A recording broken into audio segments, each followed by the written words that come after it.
Bismillahirrahmanirrahim. Alhamdulillahirabbil alamin wassalatu wassalamu ala asyrafil anbiya'i wal mursalin wa ala alihi wa sahbihi ajma'in. Subhanaka la ilma lana illa ma 'allamtana innaka antal alimul hakim. Rabbi shrah li sadri wa yassir li amri wahlul 'uqdatam min lisani yafqahu qawli. Amma ba'd. Alhamdulillah ala nikmatil Islam, alhamdulillah ala nikmatil iman wa kafa biha min ni'mah.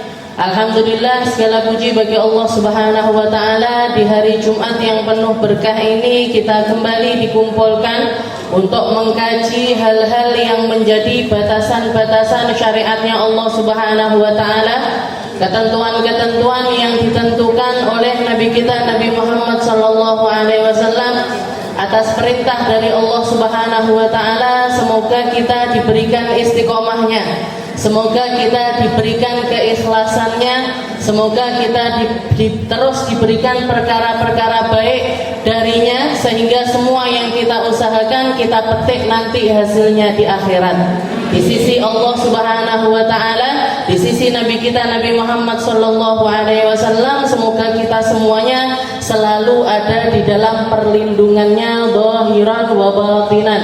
Zahir kita dijaga sama Allah, batin kita juga dijaga selalu oleh Allah Subhanahu wa taala. Kita lanjutkan pembahasan kita masih di dalam kitab Taqriratus Sadidah ila an qala al-muallif rahimahullahu taala wa nafa'ana bi ulumihi fid dharain amin. Mujibatul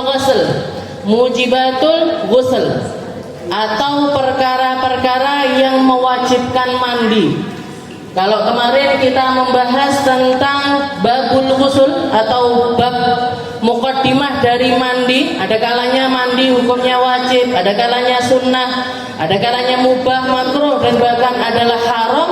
Maka sekarang kita akan membahas tentang perkara-perkara yang mewajibkan seseorang untuk mandi. Mujibatul ghusl, perkara yang mewajibkan mandi, atau yang lebih kita kenal juga dengan sebabnya mandi ini adalah karena orang itu kena yang namanya junub. Junub itu diambil dari kalimat ijtanaba yajtanibu, artinya jauh. Karena orang yang sedang junub diharuskan untuk menjauhi salat, diharuskan untuk menjauhi bacaan Al-Quran, diharuskan untuk menjauhi masjid. Bahkan katanya Nabi Muhammad, la yadkhul fi masjidina hadza junuban wala haidon. Orang yang lagi haid, orang yang lagi junub enggak boleh masuk ke dalam masjid. Jadi orang lagi haid, orang lagi junub enggak boleh masuk ke dalam masjid. Salah satu larangannya adalah tidak boleh berdiam diri di dalam masjid. Terus gimana ini? Kalau perempuan-perempuan duduk di sini apa masuk di dalam masjid? Boten, Bu. Jadi yang dimaksud masjid adalah area yang di situ dipakai untuk sholat. Kalau ini sudah didedikasikan untuk aula, untuk pertemuan, maka nggak ada masalah seseorang ketika lagi haid atau lagi nifas untuk masuk ke dalam tempat yang semacam ini. Makanya saya kalau diminta ngaji, bikin kajian tempatnya di masjid, apalagi itu ibu-ibu, biasanya saya tolak. Karena resikonya adalah mesti salah satu di antara kumpulan ibu-ibu ini sudah pasti ada yang haid, sudah pasti ada yang uzur, nggak ada yang bisa jamin 100% semuanya lagi sholat, 100% semuanya suci. Nah, kalau saya bikin kajian di tempat itu, di masjid, maka yang kena dosanya ya kita, panitia, orang yang bikin acara tersebut. Makanya kalau kumpulan ibu-ibu, mendingan jangan dilakukan di dalam masjid. Tempat yang di situ memang diwakafkan untuk masjid. Kalau musola gimana? Musola lain lagi. Musola itu lebih fleksibel dibandingkan masjid. Makanya seharusnya kalau saya kemarin sempat ada beberapa orang bikin toko di depan rumahnya, saya tanya mau dibikin apa ini, Bu, di depan rumahnya? Oh, saya mau buka apotek, Ustazah, katanya gitu. Oh, mau bikin apotek, tapi lama nggak dibuka-buka. Kenapa kok nggak dibuka apoteknya? Nggak dapat izin, Ustazah, karena terlalu dekat dengan apotek yang satunya. Karena terlalu dekat. Jadi apotek itu ada ukuran istilahnya sekian kilo baru boleh, sekian jauh baru boleh ada apotek lagi. Terus saya mikir gini loh, terus kok masjid itu nggak ada ya? Kok masjid malah nggak ada ketentuan jarak itu nggak ada, itu kenapa? Terus fungsinya apa? Istilahnya Menteri Agama, kementerian dan lain sebagainya itu apa aja yang diurusi, kok masalah sesuatu yang paling urgent tapi nggak diurus. Masjid ini kan nggak ada berapa harusnya. Nah, seharusnya kalau misalkan kita bikin masjid, apalagi di situ dipakai untuk sholat Jumat, itu harusnya ada ketentuan daerahnya, ketentuan jaraknya, karena nanti ketentuannya di istilahnya yang berkaitan di situ adalah tentang keabsahan sholat Jumatnya. Keabsahan sholat Jumat. Walaupun kalau dilihat ngambil kaul yang lebih lemah lagi, diambil kaul yang lebih lemah lagi, yo tetap sah aja. Di sini ada sholat Jumat, di Masjid Al Muslimun situ misalkan ada sholat Jumat, di situ ada juga Masjid Al Mubarak dibikin juga sholat Jumat. Nah, kalau ngambil kaul tetap ada yang memperbolehkan. Tapi seharusnya ada ketentuan jarak masjid. Kalaupun misalkan kita mau bangun lagi, udah ada masjid besar di sini, mau bangun lagi, silahkan bangun musola, silahkan bangun langgar. Nah, itu yang istilahnya komunitas sholat yang lebih sedikit dan tidak dipakai untuk sholat Jumat. Dan tidak dipakai untuk sholat Jumat. Ya, mungkin Allah Ta'ala memperbaiki keadaan negeri kita. Mujibatul ghusl. Jadi yang sesuatu yang junub itu adalah jauh, artinya orang jauh dari sholat, orang jauh dari Al-Quran, orang jauh dari masjid. Nah, itu namanya adalah orang yang junub. Diambil dari kalimat ijtanaba yajtanibu, atau menjauhi. Nah, tapi kalau secara syariat apa? Junub itu adalah amrun i'tibari, perkara ibroh, perkara yang tidak kasat mata. Orang junub sama enggak junub itu enggak bisa dibedakan. Orang haid sama enggak haid itu enggak bisa dibedakan. Kalau secara kasat mata gini enggak kelihatan. Amrun i'tibari, perkara i'tibari yang ada di dalam diri seseorang, yamna'u sihhatas shalah, yang mencegah keabsahan salat, bihaitsu la murakhis, dan sekiranya tidak ada hal yang bisa merukhsah hal tersebut atau menjadi udzur dari hal tersebut. Jadi perkara yang ada di dalam diri seseorang yang mencegah orang tersebut untuk sholat. Istilahnya kalau orang lagi junub belum mandi, dia sholatnya nggak sah. Orang junub dia wudunya juga nggak sah. Jadi bikin orang ini tadi tidak sah sholatnya. Nah, jadi mujibatul ghusl. Pertama, hal yang mewajibkan mandi. Pertama seperti kemarin sudah sempat saya tuliskan, ada 6 hal yang menyebabkan seseorang ini wajib mandi. Yang pertama adalah haid. Setelah itu yang kedua nifas. Yang ketiga wiladah. Yang keempat ijma atau berhubungan suami istri. Yang kelima khurujul mani, keluarnya mani, dan yang terakhir adalah al-maut atau kematian. Jadi 6 perkara ini yang menjadi kewajibannya seseorang. Kalau itu dialami, maka wajib bagi orang tersebut untuk mandi. 3 khusus untuk perempuan, yang 3 lagi laki perempuan juga kena. Dan yang pertama disyarahkan di sini syarhul mujibatul ghusl. Yang pertama adalah yang bergabung antara laki-laki dan juga perempuan, yaitu ilaju al-hasyafah fil faraj, jima, atau berhubungan suami istri. Berhubungan suami istri ini lebih detailnya lagi adalah ilajul hasyafah fil faraj, masuknya, mohon maaf, kelamin laki-laki ke dalam kelaminnya perempuan. Masuknya kelamin laki-laki ke kelamin perempuan itu bimujarradi hanya dengan mas atau bersentuhan sudah mewajibkan orang tersebut untuk mandi. Pernah ada perdebatan di zaman setelah Rasulullah SAW antara orang muhajir sama orang ansor, antara pendatang dari Mekah dan juga penduduk asli Madinah. Orang-orang Madinah itu mengatakan enggak, yang mewajibkan mandi itu kalau seseorang ini keluar mani. Kalau dia hubungan badan sampai mengeluarkan sperma, maka wajib wajib bagi orang tersebut untuk mandi. Kalau enggak maka enggak wajib mandi. Sedangkan orang-orang muhajirin, orang-orang asli penduduk Mekah, mereka mengatakan enggak, hanya cukup dengan hubungan badan saja sudah mewajibkan mereka untuk mandi. Tapi dua-duanya sama kuat ini. Sing siji dalil ngene, sing siji dalil ngene. Satunya lagi mengatakan alma minal ma, katanya orang-orang Ansor, katanya Nabi Muhammad itu pernah mengatakan alma minal ma. Maksudnya orang kena air atau mandi itu minal ma, karena keluar air. Orang kena kewajiban mandi karena dia keluar air. Air apa? Air mani. Maka orang-orang Ansor menganggap, oh berarti kalau nggak keluar nggak wajib. Kalau nggak keluar mani nggak wajib. Sedangkan orang-orang muhajirin mengatakan enggak. Saya pernah dengar Rasulullah mengatakan idza ghaba al-hasyafah, kalau sudah kelamin laki-laki itu menyentuh kelamin perempuan, itu sudah mewajibkan mereka untuk mandi. Sudah mewajibkan dia untuk mandi.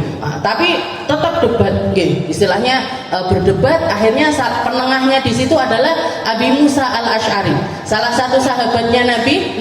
Abi Musa al-Asy'ari itu mengatakan, wes gini aja, ini ashfikum ila Aisyah, biar saya yang klarifikasi kepada Sayyidah Aisyah, perempuan yang paling ngerti tentang permasalahan rumah tangga, perempuan yang paling banyak meriwayatkan hadis, perempuan yang paling banyak ngerti tentang maksudnya Nabi Muhammad sallallahu alaihi wasallam. Maka Abu Musa ini mendatangi Sayyidah Aisyah, nanya kepada Sayyidah Aisyah, ya wahai Aisyah, ini as'aluki, saya mau nanya sama jenengan, walakinni astahi, tapi saya malu. Katanya Abi Musa itu buka omongan seperti itu, wahai Aisyah, saya ini pengen nanya tapi saya malu, karena kan laki-laki nanya tentang perihal seperti itu kepada seorang perempuan. Ini astahi mingki, saya malu sama jenengan. Maka katanya Sayyidah Aisyah, nanya aja. Kamu nanya sama ibumu nggak malu, seharusnya kamu nanya sama saya juga nggak malu. Fa inni ummahatul mu'minin, karena Allah Ta'ala mengatakan saya itu ibunya semua orang beriman. Silahkan nanya seenak kamu seperti kamu nanya sama ibumu. Akhirnya beliau memberanikan diri. Gini wahai Sayyidah Aisyah, orang Ansar mengatakan begini, orang Muhajir mengatakan begini. Maka Sayyidah Aisyah mengatakan, kalau misalkan seseorang itu sudah melakukan hubungan suami istri, itu sudah mewajibkan mereka untuk mandi. Idza qa'ada asy'ubul arba, kata Sayyidah Aisyah, kalau 4 paha sudah berdempetan, wa massal khitan al khitan, dan tempat yang dikhitan mengenai tempat yang dikhitan yang lain, maka faqad wajabal ghusl, itu sudah mewajibkan mandi. Jadi seperti itu. Makanya Sayyidah Aisyah mengatakan seperti itu. Hanya sudah jelas. Jadi orang itu hanya dengan hubungan badan saja sudah mewajibkan mereka untuk mandi. Bahkan Imam Syafi'i mengatakan ilaj ay idkhalul hasyafa ay ra'sud dzakar tusammal kamrah wa dhabitul faraj kullu ma yusamma farjan. Jadi kalau kelamin laki-laki jelas, kalau kelamin laki-laki itu jelas. Tapi masalah faraj ini, masalah kelamin perempuan atau faraj, farji, itu di madhabnya Imam Syafi'i lebih umum lagi sifatnya, karena sawaun akana qubulan amduburan min adami au ghairi hayyin au mayyit. Jadi orang itu ketika berhubungan badan, mau halal mau haram, mau benar mau salah, mau menyimpang ataupun tidak menyimpang, semuanya mewajibkan untuk mandi. Halal enggak halal ini gimana Ustazah? Ya, kadangkala orang itu melakukan hubungan badan dengan cara yang aneh-aneh. Dengan cara yang menyimpang, dengan cara yang tidak diajarkan oleh Allah Subhanahu wa taala. Kalau Allah taala yang mengajarkan wa idza tatahharna fa'tuhunna min haitsu amarakumullah. Di dalam ayat yang menerangkan tentang haid itu, Allah taala mengatakan kalau istri-istrimu itu sudah suci, kalau istrimu sudah suci, maka silahkan datangi mereka dari tempat yang Allah Ta'ala perintahkan. Dari tempat yang Allah Ta'ala perintahkan. Berarti gimana? Ada tempat yang Allah Ta'ala nggak perintahkan, ada tempat yang Allah Ta'ala larang untuk didatangi. Ada tempat yang Allah Ta'ala larang untuk didatangi, yaitu dubur. Jadi ada tempat yang dihalalkan, ada tempat yang diharamkan. Yang dihalalkan mana? Kubul, kemaluan bagian depan. Yang dari tempat itu keluar haid, dari tempat itu keluar haid, dari tempat itu keluar janin. Kalau orang melahirkan keluarnya dari tempat itu, ada yang diharamkan. Dari mana? Dubur. Jadi dari bagian belakang atau dari tempat keluarnya, mohon maaf, ketika kita buang air besar itu nggak boleh didatangi. Nggak boleh didatangi, haram hukumnya mendatangi tempat tersebut. Jadi tapi gimana kalau ada orang melakukan hubungan yang semacam itu, gimana? Wajib mandi apa enggak? Wajib tetap. Jadi dengan cara yang benar, dengan cara yang nggak benar, min adami au ghairi, bahkan dia mendatangi manusia ataupun selain manusia. Selain manusia ini apa ya? Misalkan dia hubungan sama hewan, atau mohon maaf dia hubungan sama dan lain sebagainya. Ini orang sekarang ini aneh-aneh. Bahkan bukan orang sekarang aja, orang zaman dulu juga ada yang aneh-aneh seperti itu. Seperti ada dikisahkan di zaman salaf itu ada seorang abid, ada orang senengannya ibadah, siang puasa, malam itu bangun malam, sehari-hari dia itu ibadah, kerjaannya di masjid, kerjaannya di tempat ibadah terus. Tapi ada satu hal yang unik dari orang ini, dia itu punya seekor keledai yang nggak ditunggangi, nggak diapa-apain. Kalau orang melihatnya cuma dibersihin aja, dibersihin, nanti disimpan di kandang, dikasih makan, dirawat, tapi nggak dinaikin, nggak diapa-apain. Ketika ditanya, kamu itu nggak pernah kemana-mana tapi ngapain? Punya keledai.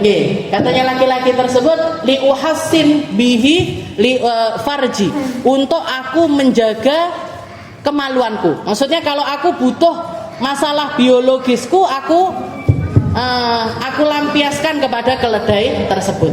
Tuh, katanya si orang yang nanya ini, apa kamu nggak tahu kalau mendatangi hewan itu sesuatu yang diharamkan sama Nabi Muhammad? Masa iya? Iya.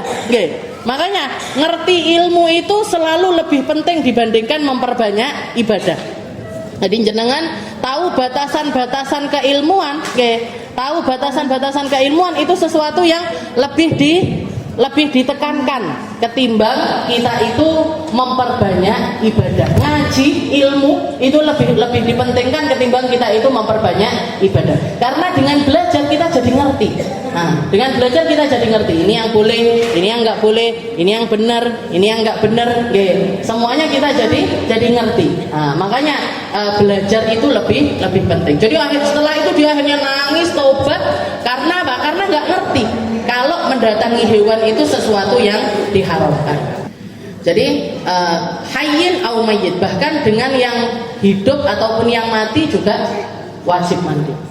Jadi itu tadi ilajul hasyafah minal faraj. Yang kedua adalah khurujul mani, keluarnya mani. Ini keluar mani ini juga wajib mandi.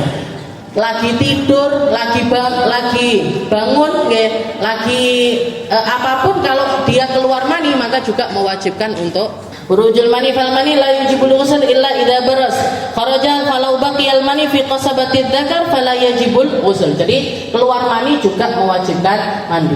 Para nabi-nabinya Allah itu salah satu hal yang menjadi kemuliaan mereka, annahum la yahtalimun, mereka itu enggak pernah mimpi basah.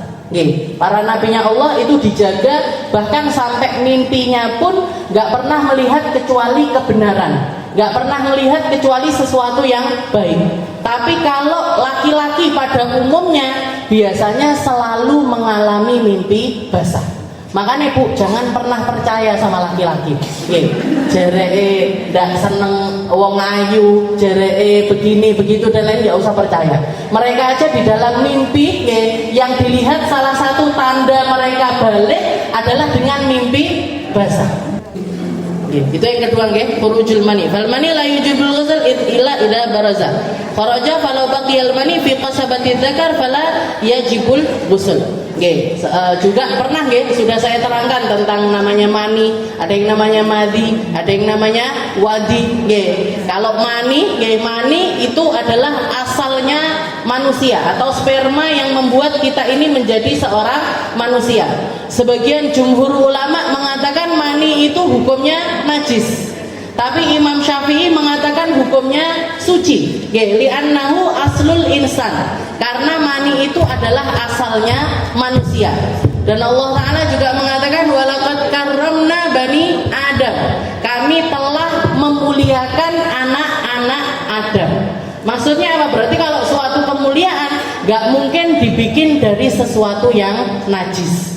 Maka sudah pasti manusia itu asalnya juga suci. Karena manusia suci, maka asalnya juga adalah sesuatu yang suci.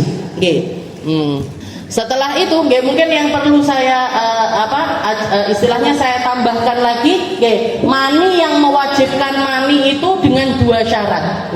Orang keluar mani dan mani itu mewajibkan dia untuk mandi dengan dua syarat. Syarat yang pertama, maninya dia sendiri. Mani itu adalah mani dirinya sendiri. Kalau maninya orang lain nggak mewajibkan mandi. Kalau maninya orang lain nggak mewajibkan mandi. Contohnya maninya orang lain ini gimana? Misalkan ada orang hubungan suami istri.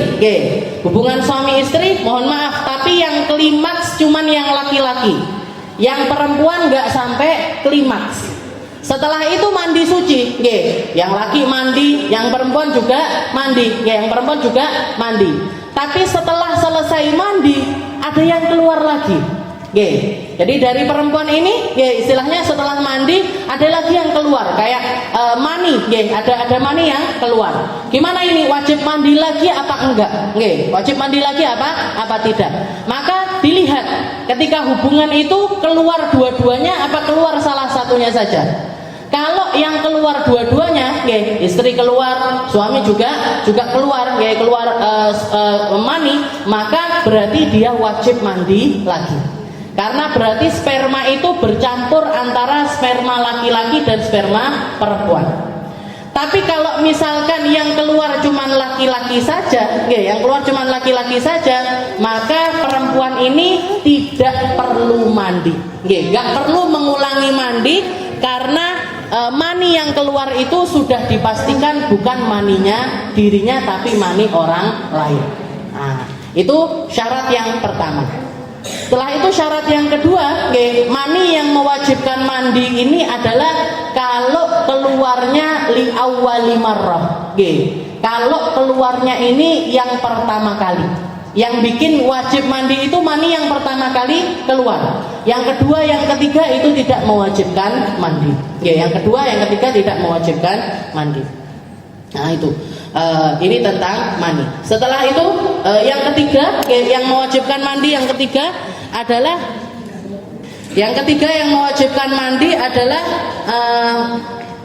al-haid, perempuan yang sedang haid.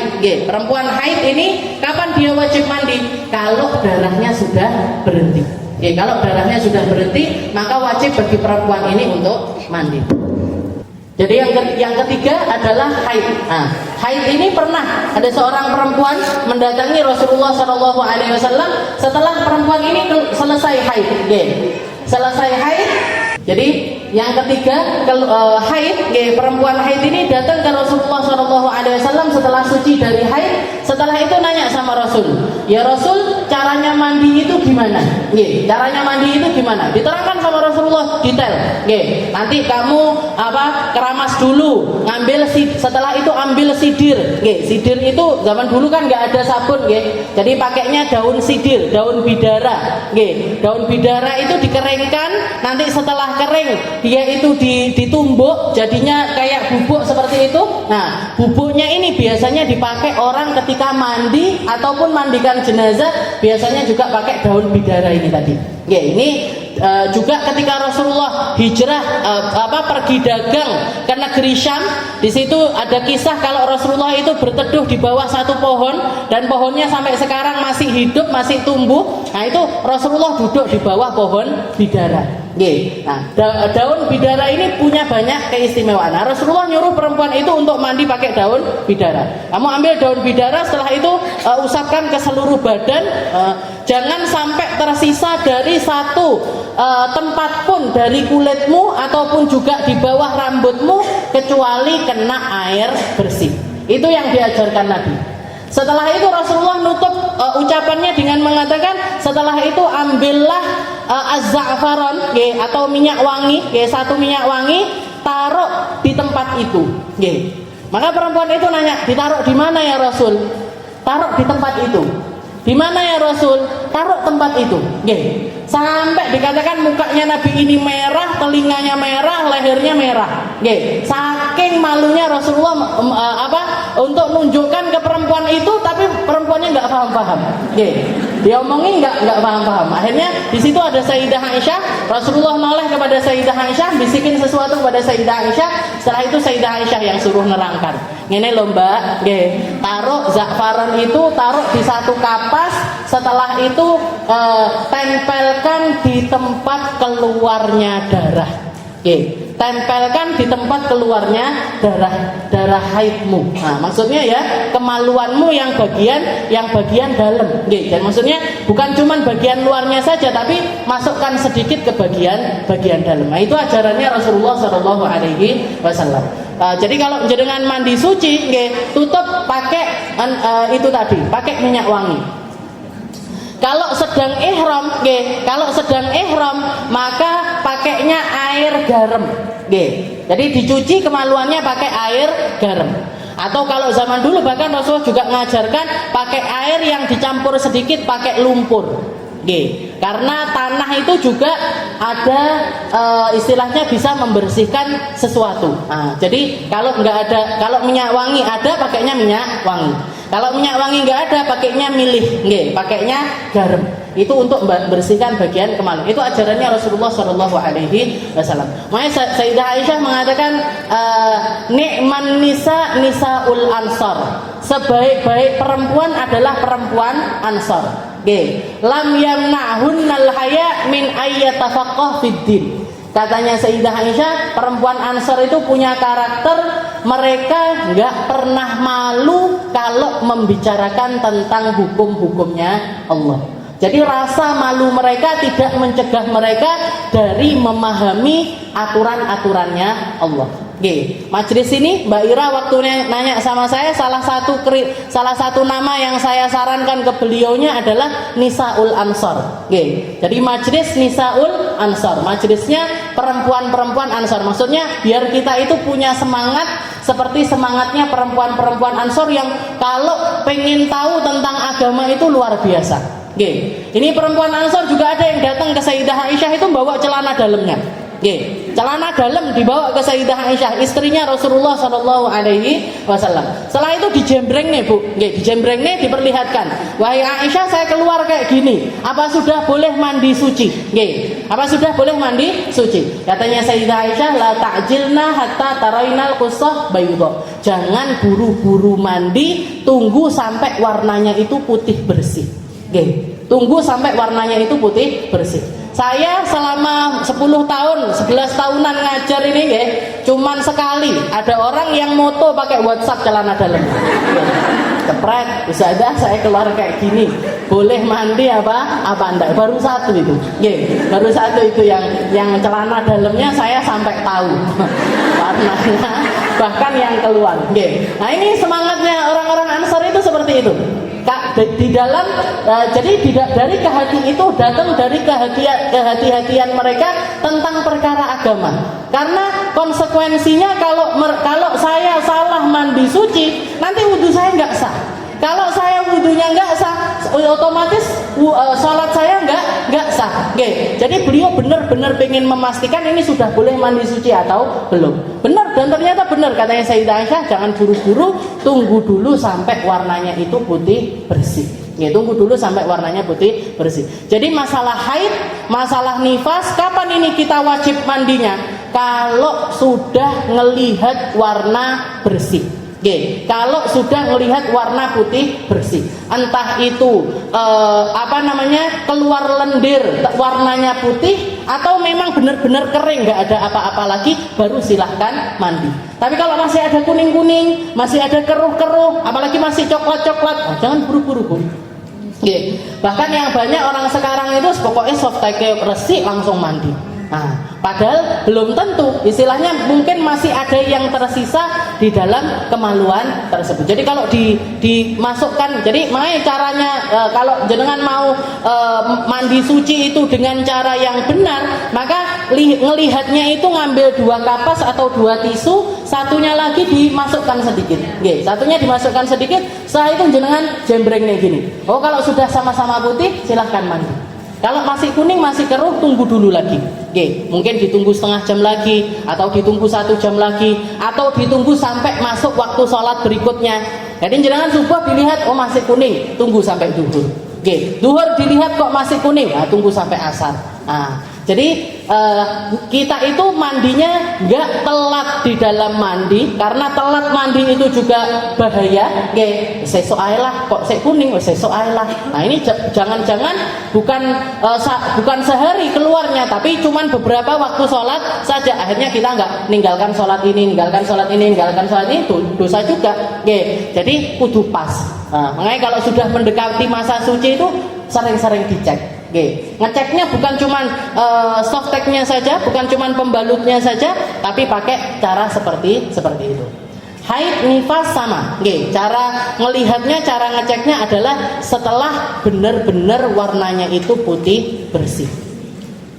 Setelah itu selanjutnya untuk yang khusus perempuan adalah al-wiladah, oke, atau melahirkan. Perempuan setelah melahirkan ada kewajiban mandi suci, ada kewajiban mandi besar. Tapi dengan syarat setelah perempuan ini melahirkan, darahnya itu berhenti. Setelah lahiran darahnya berhenti, dia ngelihat putih bersih, maka wajib bagi perempuan ini untuk mandi suci. Mandi suci untuk apa? Mandi suci untuk setelah itu melaksanakan sholat. Karena mandi besar ini fungsinya setelah kita mandi, semua hal yang diharamkan untuk perempuan haid nifas itu dibolehkan untuk perempuan suci ini tadi.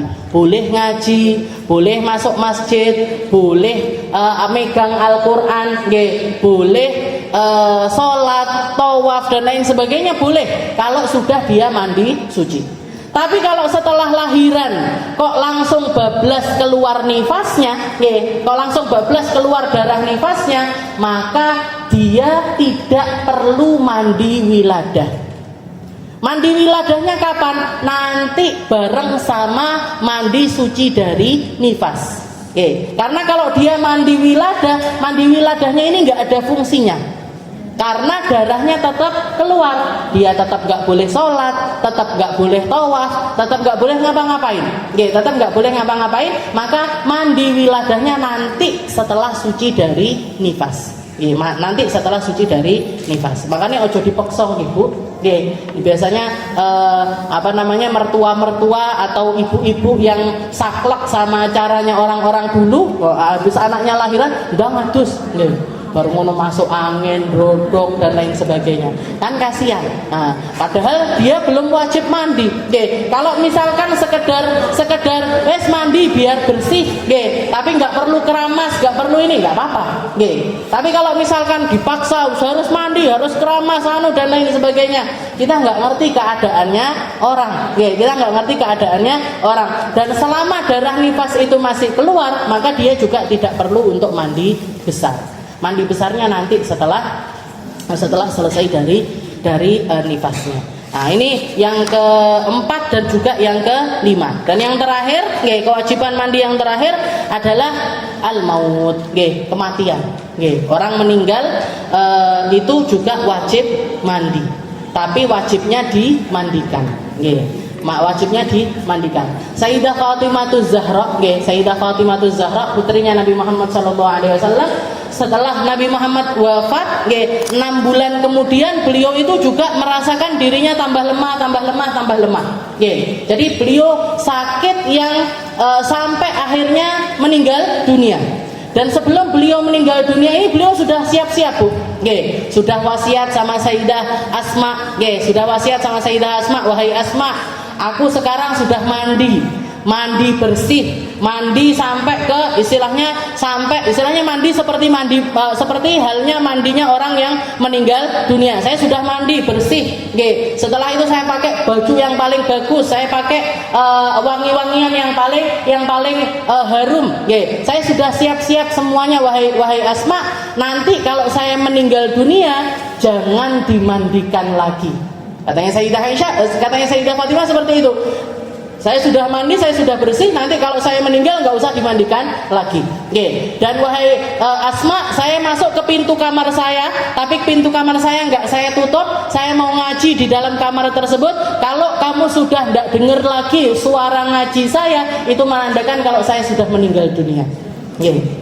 Dan ternyata benar, Sayyidah Asma duduk di depan pintu nungguin suaranya Sayyidah Fatimah ini ngaji dari mulai lantang sampai pelan, tambah pelan sampai akhirnya nggak ada suara sama sekali.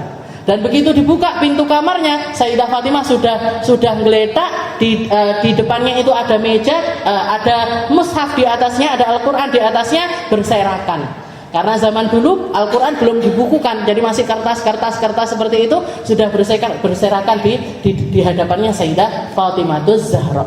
Nah, tapi kan beliau wasiat saya jangan dimandikan lagi. Tapi begitu beliau meninggal dunia dimandikan lagi sama Sayyidina Ali. Dimandikan lagi sama Sayyidina Ali, tapi yang mandikan cuman suaminya sendiri. Suaminya sendiri, jadi beliau mandikan Sayyidah Fatimah itu sendirian. Ini nunjukkan kalau kematian itu juga mewajibkan seseorang untuk dimandikan. Meskipun sudah wasiat jangan dimandikan, tetap dimandikan oleh Sayyidina Ali. Tetap dimandikan oleh Sayyidina Ali, dan beliau wasiatnya itu ada 3, Bu. Sayyidah Fatimah itu ketika meninggal beliau berwasiat, kuburkan saya di malam hari. Tidak usah banyak orang, tapi kuburkan saya di malam hari. Setelah itu nanti kalau bawa saya, taruh saya di dalam keranda. Makanya Sayyidah Fatimah itu orang pertama yang meninggal dibikinkan keranda. Karena beliau saking nggak maunya terlihat bentuk tubuhnya itu oleh orang-orang.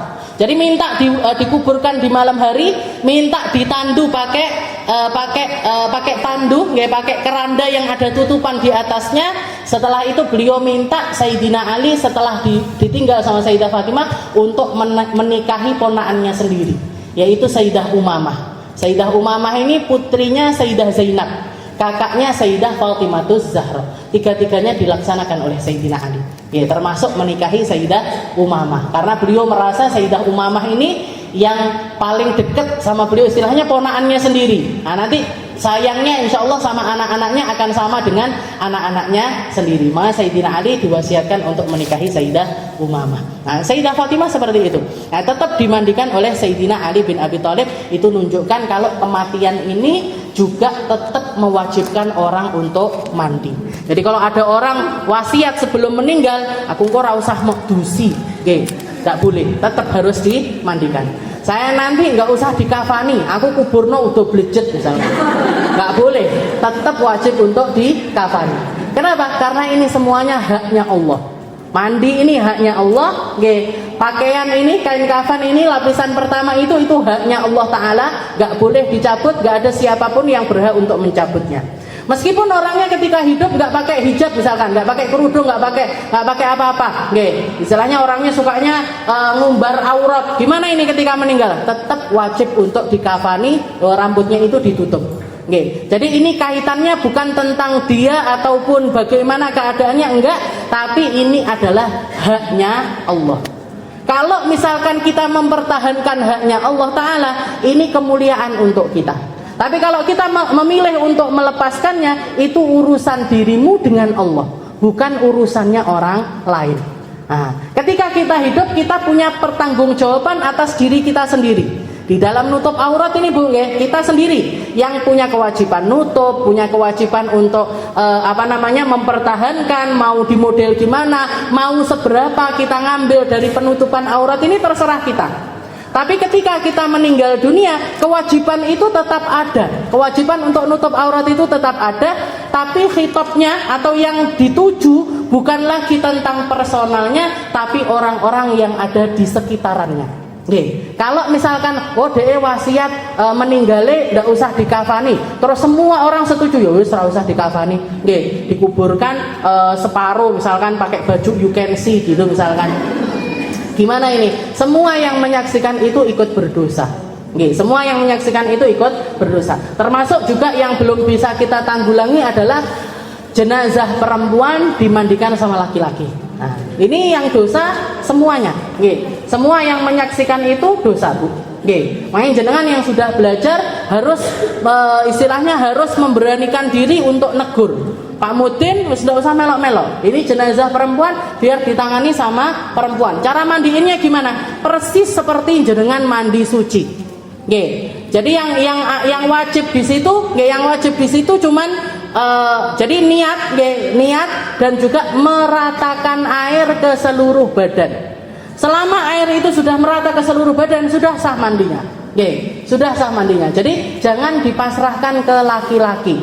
Karena di sini yang melihat, yang mendengar, yang tahu kalau ada jenazah perempuan dimandikan sama laki-laki, semuanya ikut berdosa.